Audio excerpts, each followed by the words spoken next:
شروع اللہ کا نام لے کر جو بڑا مہربان نہایت رحم والا ہے۔ اے پیغمبر صلی اللہ علیہ وآلہ وسلم، لوگوں سے کہہ دو کہ میرے پاس وحی آئی ہے کہ جنوں کی ایک جماعت نے اس کتاب کو سنا تو کہنے لگے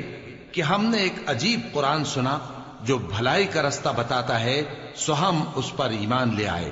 اور ہم اپنے پروردگار کے ساتھ کسی کو شریک نہیں بنائیں گے، اور یہ کہ ہمارے پروردگار کی شان بہت بلند ہے، وہ نہ بیوی رکھتا ہے نہ اولاد، اور یہ کہ ہم میں سے کوئی بے وقوف اللہ کے بارے میں جھوٹ گھڑتا ہے، اور ہمارا یہ خیال تھا کہ انسان اور جن اللہ کی نسبت جھوٹ نہیں بولیں گے، اور یہ کہ بعض بنی آدم بعض جنات کی پناہ لیا کرتے تھے تو اس سے ان کی سرکشی اور بڑھ گئی تھی، اور یہ کہ ان کا بھی یہی اعتقاد تھا جس طرح تمہارا تھا کہ اللہ کسی کو نہیں زندہ کرے گا، اور یہ کہ ہم نے آسمان کو ٹٹولا تو اس کو مضبوط چوکیداروں اور انگاروں سے بھرا ہوا پایا،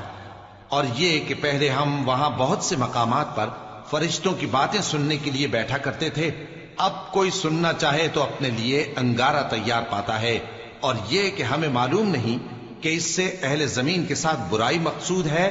یا ان کے پروردگار نے ان کی بھلائی کا ارادہ فرمایا ہے، اور یہ کہ ہم میں بعض نیک ہیں اور بعض دوسری طرح کے، ہمارے کئی طرح کے مذہب ہیں، اور یہ کہ ہم نے سمجھ لیا ہے کہ ہم زمین میں خواہ کہیں ہوں اللہ کو ہرا نہیں سکتے اور نہ بھاگ کر اس کو تھکا سکتے ہیں، اور جب ہم نے ہدایت کی کتاب سنی اس پر ایمان لے آئے، سو جو شخص اپنے پروردگار پر ایمان لاتا ہے تو اس کو نہ نقصان کا خوف ہے نہ کسی طرح کے ظلم کا، اور یہ کہ ہم میں بعض فرما بردار ہیں اور بعض نافرمان ہیں، تو جو فرما بردار ہوئے وہ سیدھے رستے پر چلے، اور جو نافرمان ہوئے وہ دوزخ کا ایندھن بنے۔ اور اے پیغمبر صلی اللہ علیہ وآلہ وسلم، یہ بھی ان سے کہہ دو کہ اگر یہ لوگ سیدھے رستے پر رہتے تو ہم ان کے پینے کو بہت سا پانی دیتے تاکہ اس سے ان کی آزمائش کریں، اور جو شخص اپنے پروردگار کی یاد سے منہ پھیرے گا وہ اس کو سخت عذاب میں داخل کرے گا، اور یہ کہ مسجدیں خاص اللہ کی ہیں تو اللہ کے ساتھ کسی اور کی عبادت نہ کرو، اور جب اللہ کے بندے یعنی یہ پیغمبر صلی اللہ علیہ وآلہ وسلم اس کی عبادت کو کھڑے ہوئے تو کافر ان کے گرد ہجوم کر لینے کو تھے۔ اے نبی صلی اللہ علیہ وآلہ وسلم، کہہ دو کہ میں تو اپنے پروردگار ہی کی عبادت کرتا ہوں اور کسی کو اس کا شریک نہیں بناتا، یہ بھی کہہ دو کہ میں تمہارے لیے نہ کسی نقصان کا اور نہ نفع کا کچھ اختیار رکھتا ہوں، یہ بھی کہہ دو کہ اللہ کے عذاب سے مجھے کوئی پناہ نہیں دے سکتا اور میں اس کے سوا کوئی جائے پناہ نہیں پاؤں گا، ہاں اللہ کی طرف سے احکام کا اور اس کے پیغاموں کا پہنچا دینا ہی میرے ذمہ ہے، اور جو شخص اللہ اور اس کے پیغمبر کی نافرمانی کرے گا تو ایسوں کے لیے جہنم کی آگ ہے،